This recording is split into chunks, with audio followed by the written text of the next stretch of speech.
प्यारे बच्चों, आज हम पढ़ेंगे कक्षा 1 का हिंदी रिमझिम में पाठ 14, जिसका नाम है एक बुढ़िया। यह एक कविता है। इस कविता को पहले हम अच्छे से वाचन करेंगे। कहीं एक बुढ़िया थी जिसका नाम नहीं था कुछ भी। वह दिन भर खाली रहती थी, काम नहीं था कुछ भी। काम न होने से उसको आराम नहीं था कुछ भी।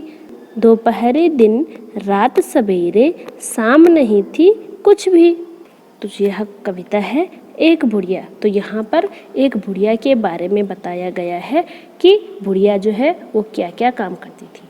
तो जो एक बुढ़िया कविता है, इसके रचयिता है निरंकार देव सेवक जी है। इस कविता में एक ऐसी बुढ़िया के बारे में बताया गया है जिसके पास काम नहीं था। वह दिन भर खाली बैठी रहती थी और कोई काम नहीं करती थी।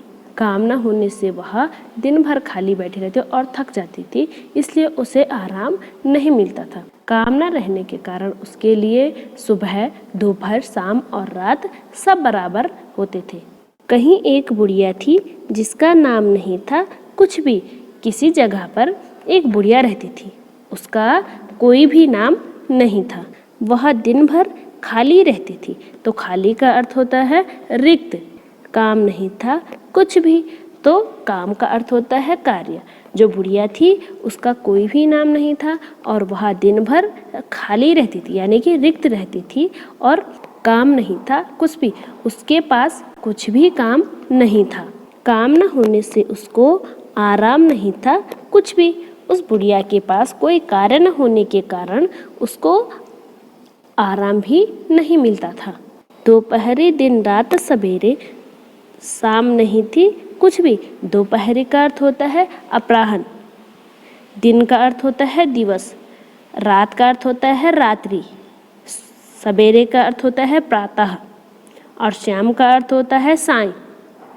तो दिन रात दोपहरी सवेरे उसको कुछ भी काम नहीं था। उसको पता नहीं चलता था कि कब दिन जाता है और कब रात होती है। इस पाठ से हमें यह शिक्षा मिलती है कि हमें कभी भी दिन भर में खाली नहीं रहना चाहिए।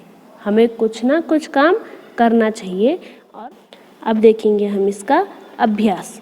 नाम बताओ, काम बताओ। बिना नाम वाली बुढ़िया का कोई नाम रखो।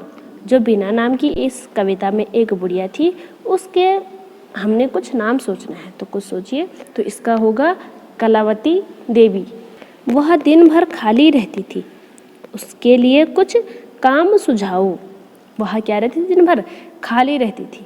वह क्या क्या काम कर सकती थी उसको वो आपने बताना है। तो पहला, बच्चों की देखभाल।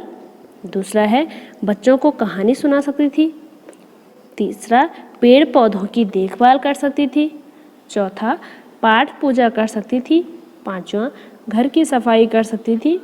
छठवां, दाल चावल बीन सकती थी। काम करो, कुछ काम करो।